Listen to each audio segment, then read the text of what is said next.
If your goal is to do anything with anyone, whenever, however, then the answer is yes, being in a committed relationship will take your freedom. But I'm not sure this is what most people want. In fact, I believe that most adults want to be in the right environment that helps them grow and fulfill themselves. I am Gabriela. And I'm Ellie. And to this day in 2024, we've been married for 25 happy years. Conventional wisdom teaches us that being in a committed relationship or being in a marriage takes away or the very least limits your freedom. Do you feel, Gabi, that that's true, that you have less freedom by being married? Like, is that a tricky question? Are you tricking me right now? Yes, I am. Well, it really depends, of course, how you view freedom. So if you take there are two ways to look at this, right? There's the very simplistic view that says, okay, being free is being able to do what I want, when I want it, with whom I want it, right? That's a very simplified view. No. No. There is a more elaborate definition, is doing more in alignment and choosing exactly what I want to do, doing the right thing. That's right. Okay. That's right. Well, like you said, if your goal is to do anything with anyone, whenever, however, then the answer is yes, being in a committed relationship will take your freedom. But I'm not sure this is what most people want. In fact, I believe that most adults want to be in the right environment that helps them grow and fulfill themselves and that they feel fully supported. And I would say nothing beats that. I think this is the ability to grow and live your full potential and express yourself authentically and be able to be yourself. It's truly what, for me, freedom is all about. And that's one of the things that I felt right away when I met you, that I can actually be myself. I think you're the only person I can really be myself with. And that's, anyway. Sure sounds like freedom to me, I'm getting ultimately. emotional, so I'm not going to go there. But yes, that is absolutely freedom. Yeah, Yeah. definitely sounds like freedom and something to really aspire to. And I would imagine, Gabby, what you're saying is triggering something in me that is causing me to think like, can a person really fulfill and be wholly themselves if they do not have a committed relationship? Like, I feel like maybe, in fact, something would be missing, which is funny because I walked into this thinking, yeah, there's a lot of freedom you can have when you're on your own, right? But not to that depth and breadth that you just talked about. That's right. Look, if we look at the benefit of being in a committed relationship among many, of course, but in the context of freedom, first of all, when you are in a committed relationship, there is somebody that expects you to be at your best. Yes. So, so it, in a way, it's a strong encouragement, right? Especially when the children come, for you to work on yourself and remove what we call your internal limitations, the ones that keep you small, the ones that don't allow you to be the best version of yourself as a person, as a spouse, as a parent. So the relationship acts as that strong why you want to be the best version of yourself. Somebody wants you that way. Somebody in a way depends on you. Your children depend on you, right? Somebody believes in you. Somebody wants you at your best. So what a better opportunity and motivation to work on yourself. And when you work on yourself, you will attain more freedom. That's a given, right? I can definitely attest for myself that when the children came, especially, that was a mountain of triggers. Each child put a different mirror in front of me, and very often I did not like the picture that reflected, and I was really forced to work on whatever the mirror showed me, and that can for me, it only came in the context of a marriage or a committed relationship, right? That did not present itself when I was not in a committed relationship. So I was definitely, I would say, at least encouraged to be better, sometimes expected, and many times demanded that things No way. change or It improve. cannot be. Never, jamais. Okay, That's not me. that's not you, no. No, that's my mirror. Yeah, that's the better version of you. But so on one, I think that what Ellie's saying, on one hand, you are expected to do your best and take personal responsibility, and that obviously when you do that, you will have more freedom. On the other hand, is you can only do that if you have that supportive environment, right? It's much easier to thrive. It's much easier to work on ourselves and try new things also when you know that no matter what, you have your safe haven, which is your relationship. It's your support system, your safety, your comfort. And that allows you to take more risks, allows you to embark on new adventures and new endeavors, because you know that no matter what, you have that support. It's not all on you. And you know, I have a very vivid example when my dad passed away, that at a certain point, I remember this clearly. I woke up and I told him, it was early in the morning, I said to him, I think I'm depressed. And he said to me, I don't know if you remember, but you said to me, it's okay, you're allowed to. I'm holding the ship. Wow. I'm impressed by my own wisdom. And And humility, yes. Yes. That's an Nice. internal joke. But just hearing those words actually made me snap out of the depression. It was all I needed to hear. Wow. It's like a huge weight comes off of you, and you have been given permission to ride the tide of that depression, knowing that everything else around you, or that whatever, the few hours or the days or weeks, whatever it was for you, knowing that everything in your life was supported and being handled while you helped yourself through it. That's pretty liberating, actually, to know that you can let go and trust your spouse or your partner Absolutely. to take care of that. It was pure grace. I can give you more examples for, you know, when I did a career change. That wouldn't be possible if I was a single mom or single, right? You know, the financial freedom, when you have a pool that there are two streams feeding that pool, you can temporarily close one knowing the other one is feeding the pool. Yes, you might need to compromise your lifestyle, but you're not going to starve, right? So that too. I'm going to ask a question here now because you mentioned the word compromise, and that's been in my head while we're having this conversation. Because in my own marriage, I relate wholeheartedly to what you're saying, and I have seen the fruits of having a support, of having just this really well balanced, supportive relationship between my husband and myself. We do that for each other. Sometimes I need more, right? Sometimes he needs more, and somehow we work that out. However, at the same time, what feels like not freedom is, you know, there are obligations and there are commitments and there are sometimes things you have to do or places you have to go or people you might have to be with that you don't want. So that doesn't feel like freedom. Do you have something to say to that? I do.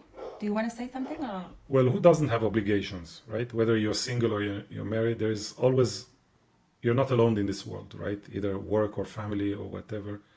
You have obligations, financial or otherwise, people to see, people to talk to. I don't think there is a fundamental difference between having to deal with those obligations as somebody inside a committed relationship or somebody outside a committed relationship. It just maybe a little bit more of the same. I look at this a little bit from the perspective of is it might be an obligation to do things you might not necessarily do if you were single, but for me, nothing beats the feeling of putting effort towards something you believe in and want. And when you know why you're doing what you're doing, that changes the energy of it. If you know that you are meeting a family member of your spouse or you're going to that event because it is important for your spouse, then that obligation has a complete different meaning than, oh, it's taking my freedom away, right?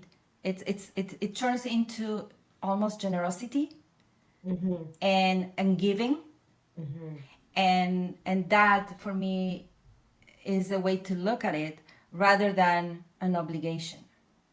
Does it make sense? It makes a lot of sense. For your listeners, do you have some tips or tricks on how someone might be able to do that if they're feeling resentful that I'm giving more, whatever? Is there a tip or trick you can offer? Well, I think that relationships have to be energetically balanced. When they are balanced, we normally don't keep accounting, right?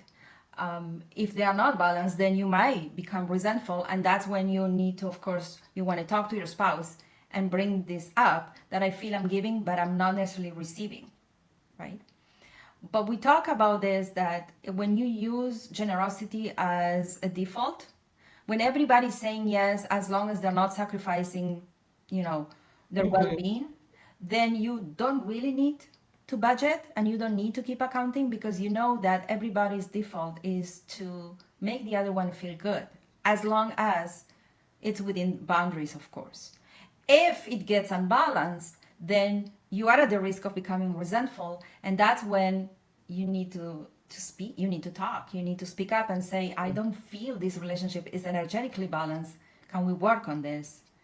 And put boundaries. Because of course, like in any relationship, boundaries are not a punishment. They actually keep the relationship safe and healthy. And if the boundaries are being pushed, sometimes that happens, okay, then it's our job to talk about it, to address that issue. Now, sometimes boundaries might be pushed temporarily because somebody's going through, a phase. But in general, we want to make sure the things don't get too far. So, of course, But that's interesting because you use the word freedom to like have the conversation or what have you. So embedded um in this whole episode really is now, even when there is an issue that arises in maybe an imbalance in who's giving, or or someone feeling resentful, we now create the art of expression, which teaches us yet more freedom. Because if you and Ellie are in a situation and one of you is feeling, okay, this is just getting too much on my part, and you learn how to express that, boom, you just gained more freedom. that's right. Okay. Any situation that arises, if you actually resolve it, it will take you to the next level and it will be more freedom. Mm, Issues that show up are not, they're an opportunity, right. right? And if you see them that way, you're going to get to the next level of fulfillment and freedom. Absolutely. Look, being single is the simplest way, right? I don't need to take anybody else into consideration. It's just me and myself. I do Mm, whatever I want when I want.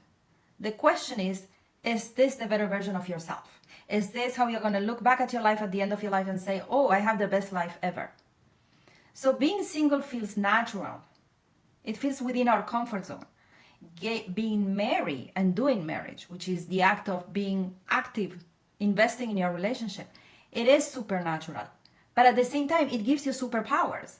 So I think you need to everybody should get clear about what do I truly want? Do I want to stay within my comfort zone and have nobody, right, trigger me or have to compromise or share my space, my money, my time?